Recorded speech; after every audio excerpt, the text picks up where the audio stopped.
Okay, thanks for joining today, everyone. I guess I will just start off by introducing myself and telling you about what I do and why I'm here today, basically, and what I'm going to be talking about. So I am an associate director at a market research and insights agency called Bryter, and we're based in the US and the UK.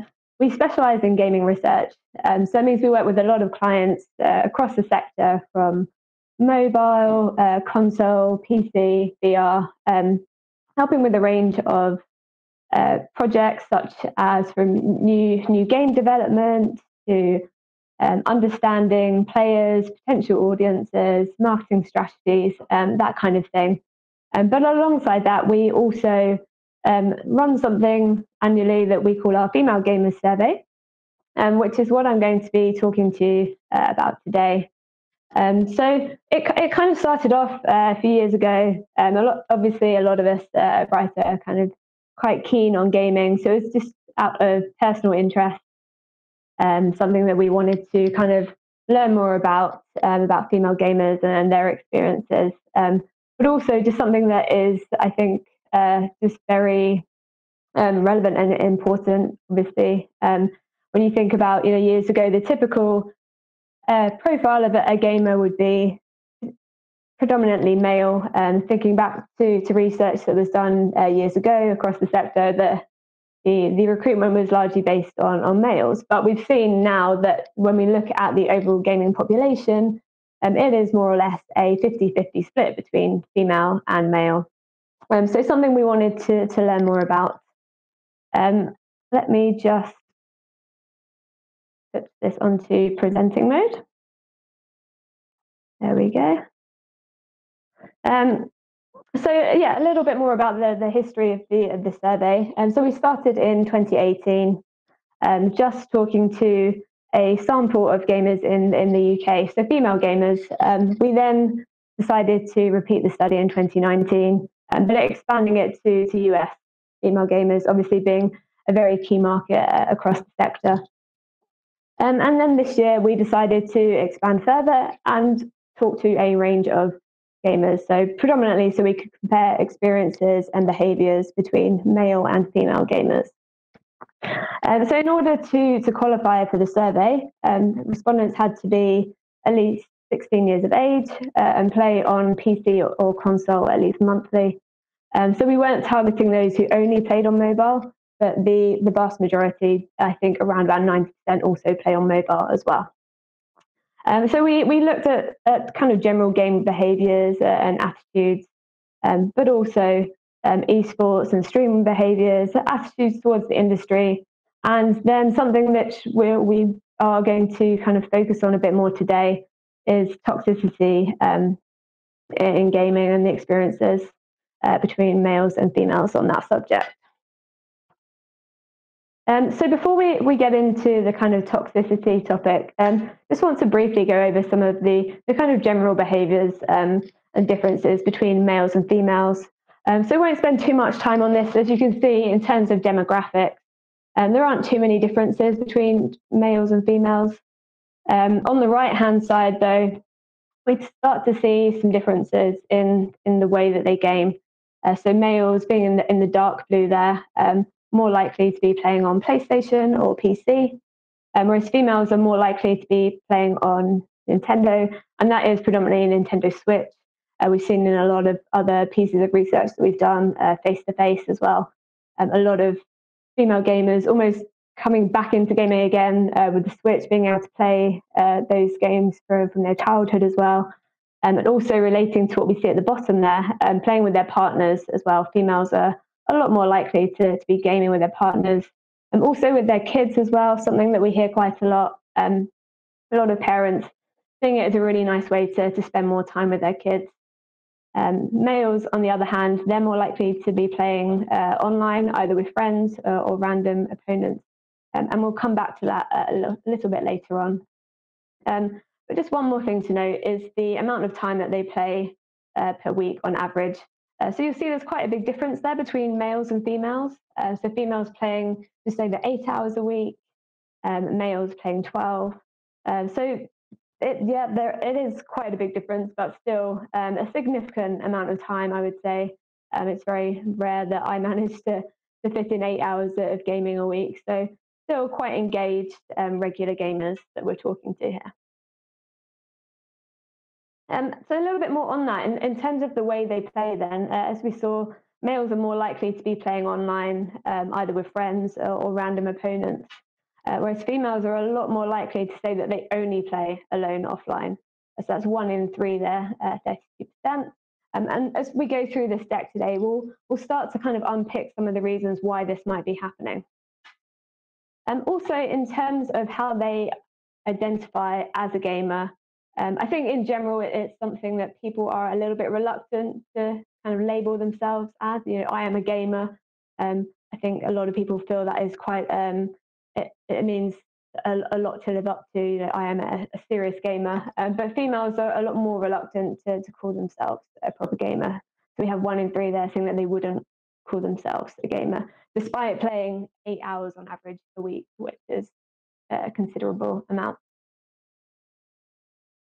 Now, so we're going to look at their motivations, first of all, on PC and console. So you'll see there's a real kind of range of motivations going on here. But most importantly, it's kind of around mastery, achievement, some creativity as well. So males are more likely to see kind of tactical games, making tactical decisions as a motivation compared to females. Females are slightly more likely to feel that expressing their creativity through customization is key. And also some other differences as we go towards the bottom there. So males are a lot more likely to see the kind of fast-paced gameplay, kind of edge of your seat style, blowing things up, causing mayhem, and also social aspects as well. Seeing those as quite large motivators. So that's playing with others and playing against others as well. As we saw earlier, they're more likely to be doing that anyway. So if we look at the same thing but for mobile gaming, you'll see really it's a similar pattern. So it's based on mastery and achievement predominantly. Females are a lot more likely to see the challenge in games and trying to get the highest score as a real draw in mobile gaming. And again, males looking for the kind of social aspect, competing against others and causing kind of chaos, blowing things up, and having exciting, fast-paced gameplay. Now, in terms of the genres they play, so you'll see here the top 10 genres for console and PC on the left here. Generally, males over-index on most of these top 10 genres, so they tend to play a greater range of genres, but particularly things like sports, 43% there versus just 16% for females. Battle royales as well, 35 versus 25%. Where females do tend to over-index, not within the top 10 genres, but at the bottom here, they are more likely to be playing puzzle, card, simulation, resource management. And that kind of relates to the popular genres on mobile as well. So quite different to what people are playing on PC and console most of the time. Definitely more towards casual, but we see the same kind of patterns coming out between gender, with females more likely to play kind of puzzle-based games, so puzzle RPG, match 3 games, quiz games, and males more likely to play action RPG and battle royale shooters. So a brief section on streaming and esports behaviours, something obviously that is becoming more and more popular over the last few years. So around about half of our gamers do actually watch or stream others play online at least weekly. More so amongst male gamers, they're doing it more often. And why they tend to do this is mainly for pure entertainment, humour as well, but also to either learn tips or find out about new game releases, something that we see quite a lot of in other research that we do, becoming more important, I think, in terms of looking for the next game to play, is watching actual streamers and other players playing it to get that kind of real take on what the gameplay looks like. Also, more people streaming themselves as well. So 1 in 4, roughly, do this on a weekly basis. Obviously, it's something that's becoming easier and easier to do nowadays. On the right here, we have some attitudes towards streaming, which kind of touches on the toxicity section that we'll be coming to shortly. So quite a large proportion feel that there aren't enough female streamers, so 44% of females and 41% males. They also feel that a lot of the streaming content is sexist or misogynistic. Females slightly more likely to feel that way. But in terms of general toxicity as well, both males and females, 1 in 3 feel that there is a lot of toxicity happening in game streaming, and as we'll see shortly as well, happening a lot in actual playing the games and other game-related channels as well. In terms of esports then, so 1 in 4 are actually watching some kind of esports event or tournament on a weekly basis. Males are a lot more likely to do so, and I think we can kind of start to understand why when we look at the figures on the right here. So females are a lot more likely to feel intimidated or uncomfortable about just going to an esports tournament or event versus males, and definitely a lot less likely to consider entering one themselves compared to 30% of males considering entering. It's just 19% for females. And I think that kind of leads on to what is here on the far right, in the way that they kind of perceive the esports area in general. So they feel that there is a lack of diversity overall. Around 1 in 4 of both males and females agree with that. But particularly so that there's a lack of female gamers in esports, and that the community isn't quite doing enough to encourage more females into esports. So that's a bit of background on how they game and what they think of streaming and esports. So now we want to look into the toxicity amongst gamers, which again is a really important topic at the moment.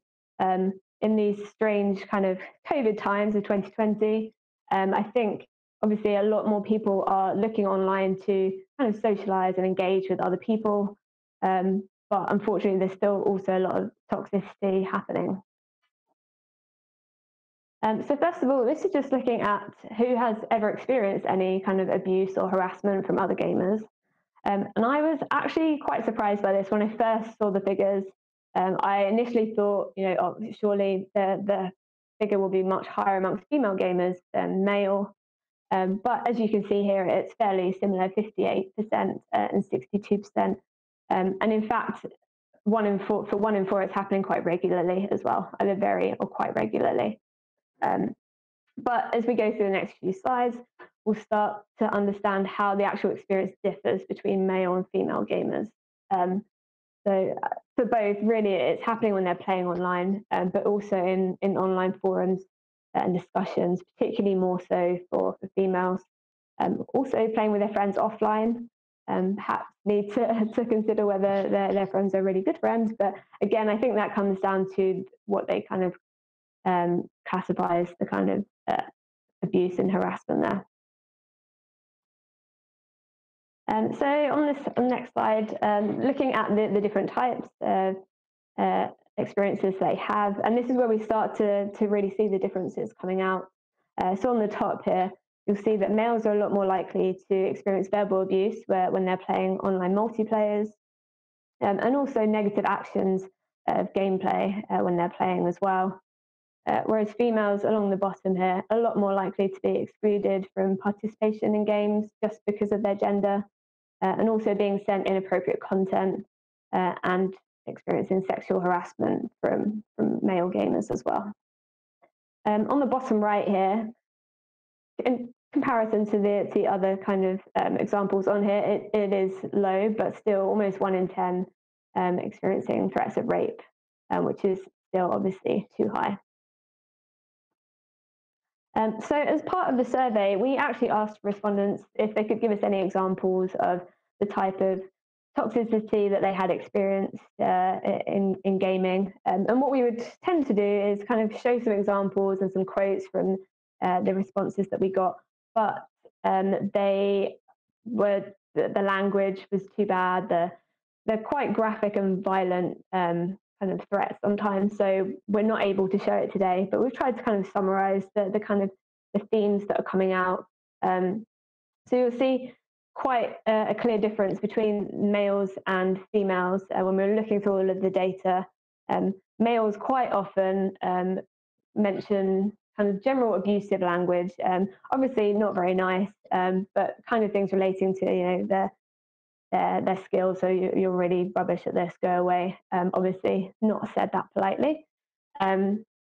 Ageism as well, just clearly based on the number of people being told to, again, go away, leave the game. Also some harsher comments around telling people to go and kill themselves. Racism and homophobia, something that came out across gender, still happening quite a lot as well. And then again, slightly less so amongst the male gamers, but there were threats of rape, but mostly towards female members of their family. One example in particular that I remember is a gamer mentioning being told by a 12-year-old boy, just because he shot him in Battlefield, saying, if you shoot me again, then I will do something rather unpleasant to your mother. So it really just kind of brings it home. It's so shocking that even at 12 years old, kids, they see other people behaving this way and they think it's an okay or a normal way to behave in gaming. So something that sometimes you might not realize, but other younger people picking up on that. And then in comparison, female gamers, a lot of kind of mentions of sexist comments and stereotypes. The typical one being, get back in the kitchen and make me a sandwich. Now, when I've spoken to kind of female gamers, whether that is just the casual gamer at the weekend or kind of more serious like streamers, a lot of them say I can kind of shrug that kind of comment off, ignore it, just put it down to immaturity. But unfortunately, it does escalate quite a lot from there, quite often relating to game accomplishments. So I remember examples of one female gamer in a game with a group of other males, and because she was correct in where her quest was picked up, they just proceeded to harass her constantly until she just felt worthless and decided to stop playing the game.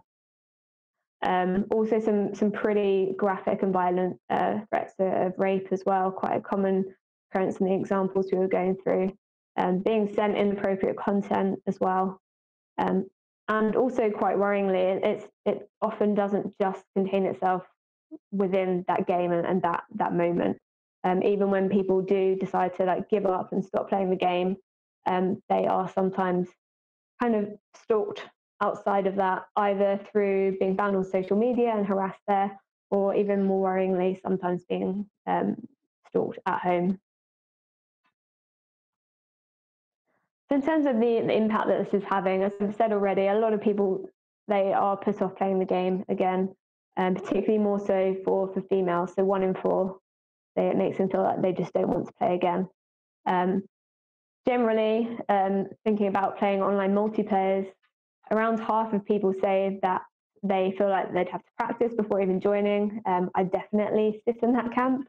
And probably the next one as well. So 14% just avoiding online multiplayers altogether. Again, through fear of this kind of negative behavior from other players. And also that those feelings are kind of present amongst male gamers as well, with 1 in 10 feeling they'd just rather avoid such situations, which is a real shame. We're losing still a significant amount of potential audience there. Amongst those who do actually play online, so 1 in 3 females say that they often don't reveal that they're a female gamer when they're playing, just kind of avoid such behaviours. Or 1 in 3 also just avoid speaking altogether. And that is a similar level amongst male gamers as well. I've had conversations with peers before, and similar kind of accounts of muttering a few words, and then other players just assuming that they're female due to the tone of their voice, and then just from there on being harassed because they think that they're a female. So it's a real shame. Obviously, chat can be such an exciting part of a game, like I said, especially nowadays when it's such a good way to actually still engage and socialize with people. But a lot of people are just turning it off and not using it because they're worried about the negative kind of behaviors that can come along with it. So in terms of having adequate processes in place to deal with this kind of behavior, first of all, looking at female gamers. So if we look at 2020, first of all, so we had seen a positive shift from 2018 to 2019. Unfortunately, that has regressed slightly in that only 20% of those who've experienced abuse feel that there are adequate processes in place. 51% just say there aren't, but also quite a large chunk just don't know. So perhaps the tools are in place, but they don't know where they are or how to use them. And also amongst males, a similar kind of pattern that only 1 in 3 feel that there are adequate processes in place to deal with this kind of behavior. Half feeling that there aren't, and again, 20 just unsure. So in terms of what we can do about it, obviously this question comes up quite a lot when we talk about this study. And unfortunately, there is no easy answer. There's no quick fix that can be done overnight.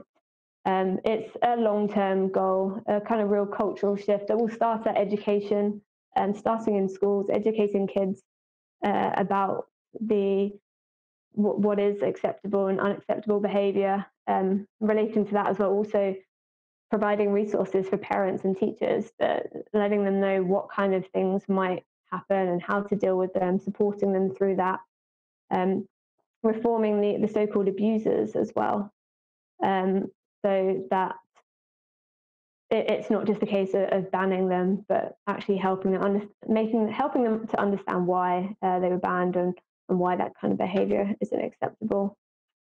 Also our kind of corporate responsibility as well, and really important to have a clear kind of position on this kind of behavior, and a plan and a social conduct agenda as well. So you are clearly defining to all of your players that this is the kind of environment that we want in our games.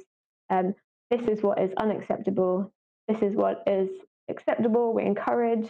And also clearly outlining the consequences as well in case people do go against those rules. Investing in support for staff as well, particularly those kind of community managers who are on the front line, if you will, helping them to kind of deal with this kind of behaviour, and just giving praise where you can to players, employees, just really recognising good behaviour. There's also things that we can do within the game as well. Obviously, I think a lot of companies have been kind of testing or researching these kinds of things for a long time.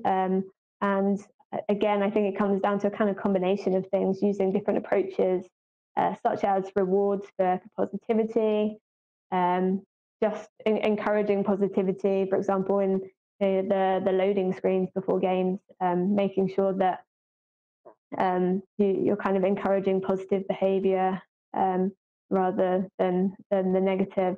Having clear reporting processes, and actually making sure that everyone knows where they are and how to use them. Having clear warnings and consequences, as we said. Moderation, again, a difficult one because sometimes you can't moderate every single thing. Sometimes things do slip through, but trying to kind of build on AI moderation as well, improving that for it to help us even more. And using the community as well, encouraging self-regulating, having community moderators and ambassadors as well, and community endorsements. Then finally, just a little bit about kind of players' attitudes towards the industry as well. So it's probably not surprising, a lot of gamers are really positive about the gaming industry. They see it as more than a hobby sometimes. They think it's really progressive and innovative as an industry. There are still some views that it can be a bit masculine and sexist, more so amongst female gamers, but generally really positive. And in terms of how they feel the female representation is in the industry, again, we've seen some really positive improvements through our study in the last 3 years. So starting in 2018, where only 22% of gamers felt that women were well represented in the industry, we've since increased to 35% this year. So a real positive shift. Obviously, I know I've seen myself that a lot of companies are really working hard to kind of diversify their workplaces as well, and help improve these figures. A little bit about characters then, in particular female characters. Something that I think is really important in gaming, something that can really help with player engagement, having characters that are relatable. Players want to kind of get to know them more, kind of grow with them, I guess, customize them, spend time with them. It's really important that you have relatable characters in games. But as you'll see on this slide, there is some room for improvement in terms of female characters. So the majority of females, also half of males, feel that female characters are often over-sexualized in video games. So 62% versus 50% there. Also that there aren't enough strong female characters in video games, that they are often underrepresented in video games. So there's a general lack of racial diversity in video game characters. And then that all kind of results in the figures at the bottom there, that females are a lot less likely to feel that they can relate to female characters in video games compared to males, where 48% agree that they can relate to characters. That said, we have seen a positive shift in those scores over the past years. So if we're looking at females, in particular female gamers, there has been an increase since last year in the perceptions that the number of female characters have increased. So that's great. There's definitely been a lot more titles recently, with some good, strong female leads coming out. Again, there has been a bit of an improvement with the actual depiction of female characters, but still room for some further improvement. And having more games as well that are designed designed with females in mind. So not necessarily having a game for girls, but making sure that a game can kind of cater to all gamers, whether it's male, female, other, just to cater for everyone. And that also the industry is doing more to encourage female gamers as well. And that was it, just a kind of quick whistle-stop tour of our female gamers survey. But I will be doing a Q&A in the Square Enix Montreal kiosk in about 5 minutes. So if you've got any questions at all, feel free to come and join me there, and we can discuss the results further. Thank you.